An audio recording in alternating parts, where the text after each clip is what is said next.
Jazz from oldfashionedhealth.com and at the Old Fashioned Health Show. And today we have two guests that are going to talk about the Marchetti brand. It has a lot to do with health, and you're going to find out right now. Welcome, Merlin and Alex. Welcome, guys. Oh, thanks for having us. So you have three main products, correct? Which are olive oil, balsamic vinegar, and pasta, correct? That's correct. Right. So we know that olive oil has a lot to do with health. Balsamic vinegar as well, some healthy pasta. So let's start with the balsamic vinegar. So what kind of balsamic vinegar do you guys have actually over here? The balsamic vinegar that we have is imported from Italy. Okay. It is authentic Italian balsamic vinegar. They've been making it for about 2,000 years. It's only been introduced into the United States for the last 30 years, believe it or not. Very different than American balsamic vinegar. American balsamic vinegar is typically made with some vinegar starter, a little bit of grape juice. A lot of fillers in there? Fillers. Okay. Italian balsamic vinegar is made 100% from grape must.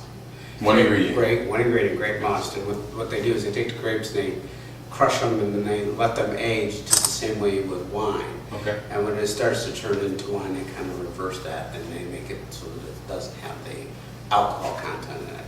So when you get it, it then goes through 5 barrels in its aging process. Okay. And what happens there is it gets thicker and they can reduce it down with heat and they can age it for a very long time. So it can be aged up to 50 years.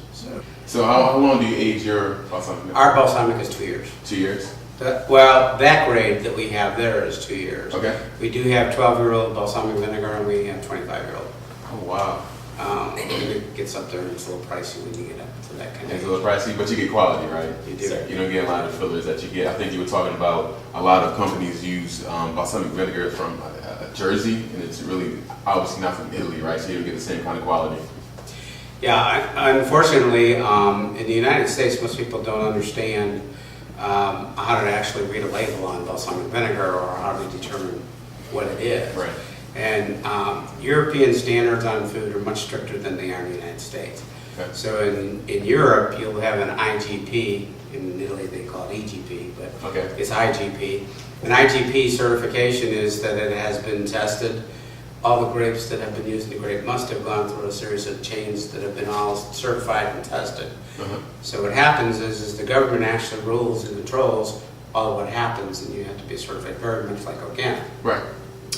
They don't press organic over there because most everything is organic, whereas in this country we do. The other issue that occurs is when you bring the balsamic into the United States, you do need to look for the IGP certification seal on there. In America, we don't control the labeling. Okay.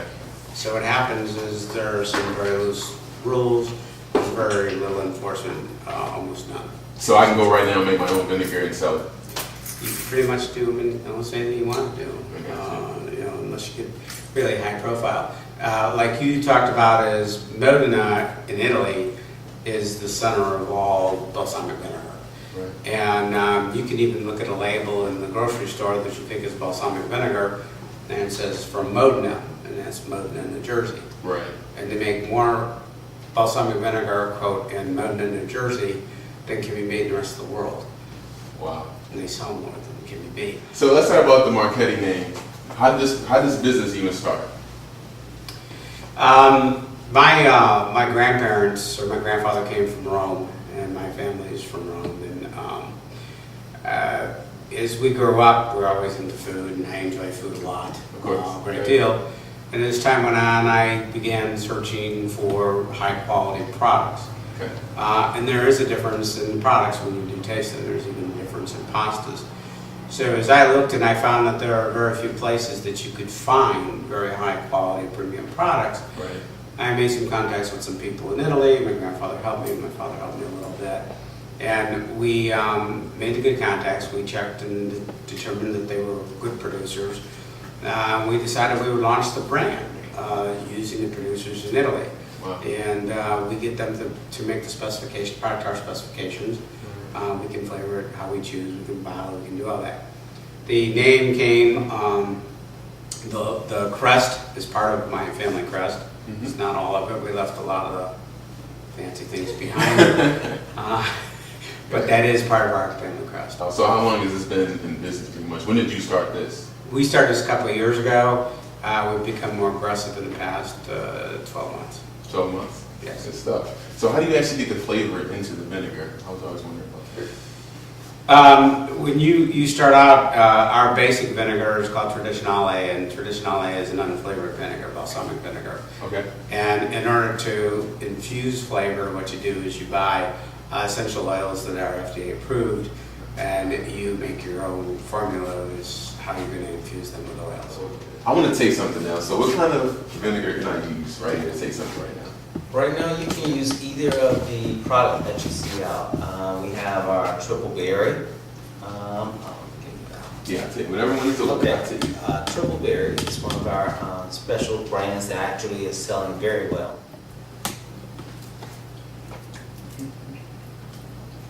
It's very rich. This is, wow. I really trust the flavor in this. The flavor is really good, triple berry. Okay, I'm going to keep going. I'm going to try some bread. All right, and try our olive oil on that. Oh, we can get the olive oil. We can get that. Definitely. There you go.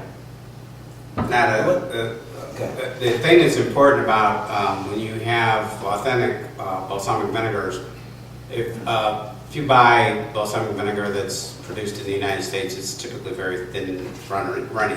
That is not thin at all. Exactly. If you go through the process of aging, it gets thicker and thicker and sweeter and more like a syrup. So it's like a sweet syrupy. And actually, the triple berry is quite good on desserts. All right, so let's go down to the olive oil side. So we know olive oil has a lot of benefits to helping with heart disease, osteoporosis, everything pretty much. Olive oil is like that superfood you can have. You can just take a shot of olive oil if you want. So with these kind of flavors, you might want to do that. So let's talk about your olive oil process.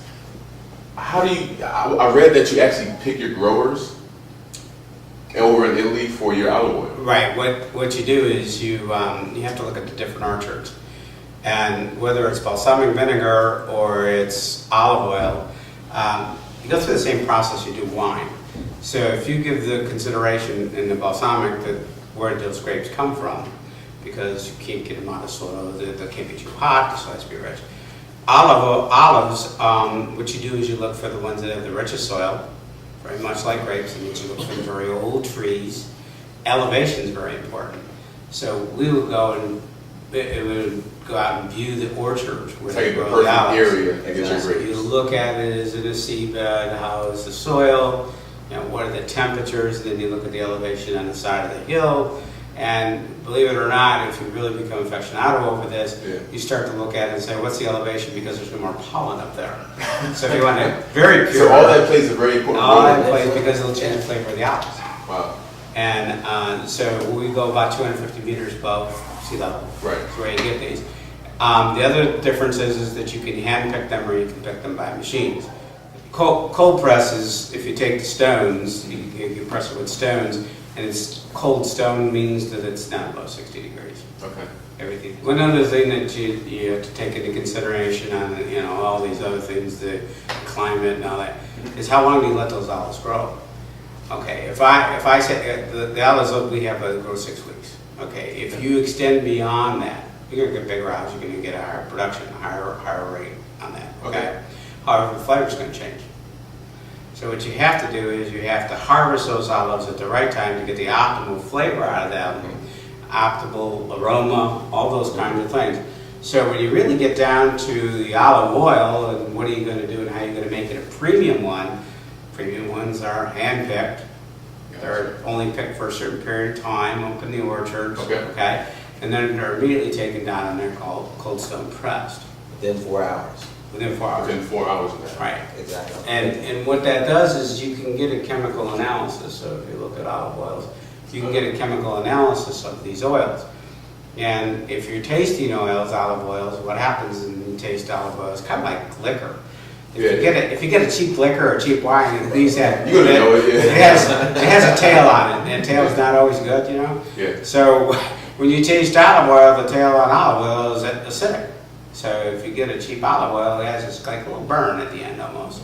Oh, okay. So you get to extra virgin olive oil, that is 0.8%. That's a minimum or a maximum of 0.8% acidity. Okay. Okay, otherwise it can't be qualified as extra virgin olive oil.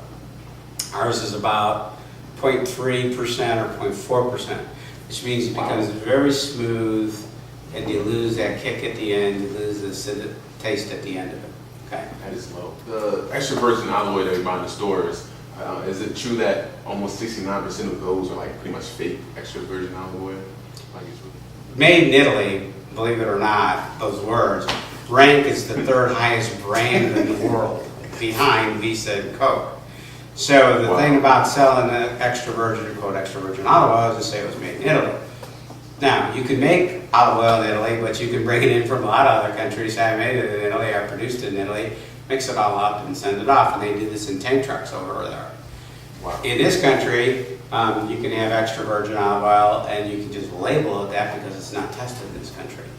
You can't do it as easily over in Italy. So the studies, the research in the past couple of years, plus what the Wall Street Journal or the New York Times has said, 69% of all the extra virgin olive oil that's labeled in this country is not extra virgin olive oil. Even better than that is you look in California, it's 83%. Now, if you're looking at buying olive oil for its health benefits, Right. you're paying a lot of money for canola oil, because really what they do is they take canola oil and they deodorize it, they infuse a little olive flavor into it, and they sell it to you as extra virgin olive oil because the United States doesn't regulate it. That's why as we look at all these things, we say we're bringing in from the best places in the whole world to get extra virgin olive oil, and we get it certified, and we know that the European nations are very strict on their qualifications for it. I'm a little mad about that. I should throw all my extra virgin olive oil away. As far as the flavoring process, is it the same as far as getting the vinegar in there? Do you just infuse it, the olive oil? It's the same. There's also something else to consider in olive oils is there are two ways to get olive oil, and it's you can get it filtered and unfiltered. And so if you get your olive oil filtered, it becomes very clear. If you get it unfiltered and you shake it, it's very much like if you buy orange juice with pulp in it. It's not that there's pulp in it, but it will get a little cloudy on you. So what am I taking out if I filter it? What am I taking If you're taking it unfiltered, there's different people have different preferences. So those are important things to think about. Is it filtered or is it unfiltered? Okay. And because if it's cloudy, you hear a lot of people say, look at the green color. And I was also going to ask you that, like, people think that the different colors mean it's very authentic. If it's like light green or if it's dark green, that means it's the good stuff, right? So that's not the case. No, no, because it's you're getting different olives from different places, and it's based upon what olives they use and what part of the country they did this. Calabria, Italy, southern Italy is one of the best places to get olive oil. Modena is probably the only place to get balsamic vinegar. I need to try some of this. So what olive oil do you have open? And I also want the audience to try some of this as well. All right, so we're back at the Old Fashioned Health Show. We had a little taste with some cheese, bread. We tasted the olive oil, the vinegar, and it was very delicious. So now we want to talk about the third product in your business, Marchetti, which is pasta. So what makes your pasta different from the pasta that's here in the U.S.? Well, the Italians have been making pasta probably not as long as the Chinese, but a long time. The thing that you're going to find different, and actually the pasta is the thing that really caused me to move toward the direction of this business. Because if you have fresh pasta, fresh pasta doesn't taste the same as if you have it out of a box or a bag. Right. But you can get some very, very good dry pasta. The Italians make dry pasta as good as fresh pasta. And the difference between what they make and what you make in the United States is, number one, if you go back into the grocery store, I guess is what is. If you go to a grocery store and you buy a bag of pasta, it's very thin, and they try to get the cost down. It's very thin.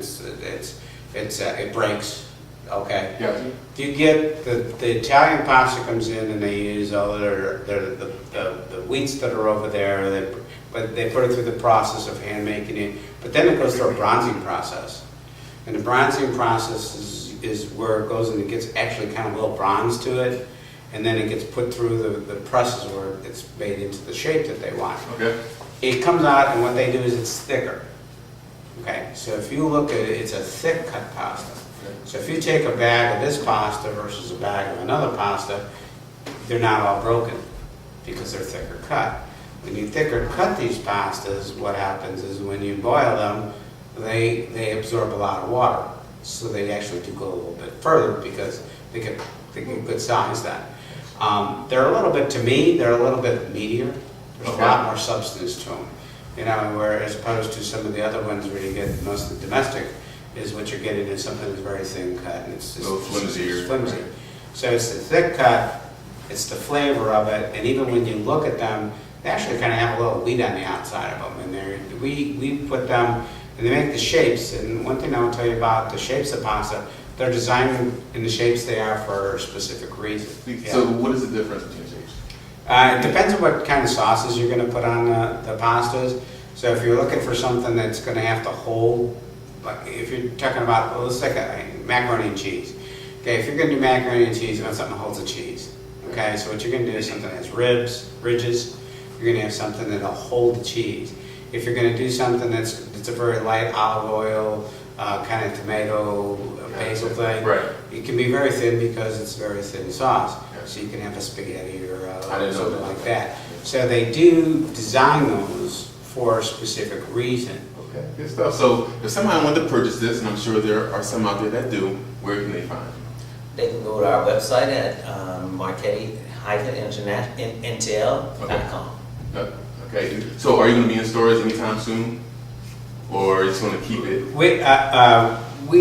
We're not going to be in grocery stores. Okay. We are in selected locations. What we will do is we have destinations, we call them, and partners that we have where they might be a purveyor of seafood, fresh seafood, very, very high quality meat markets, okay, a few gourmet stores, and selected country clubs have our product in there and sell it to their members. Okay. And it can be bought online. So we continue to add in very specialty shops. So if you're looking for some quality products that this fits, we put them up in. Go for it. So what is your favorite flavor of Marchetti's olive oil? Mine would be the triple berry. Triple berry. Good choice. For the vinegar. And for the vinegar. He just likes that flavor so much. I do. I like the vinegar so much. And of course the Colleen. Colleen. Okay. I would go with, I would take the Ricotta Mano for the olive oil, that's the hand picked. Okay. And I would go with Traditionale. I like mine just straight up. Straight up. On the rock. Straight up. I'll pick the flavor off of what I put it on. Good stuff. My favorite flavor I tasted was the triple berry. So that's me, and you can find their information on their website. You can find their website on their website as well. So this is Jazz for oldfashionedhealth.com. Again, fitness, mental, and nutrition health. Stay fit, stay healthy. Until next time.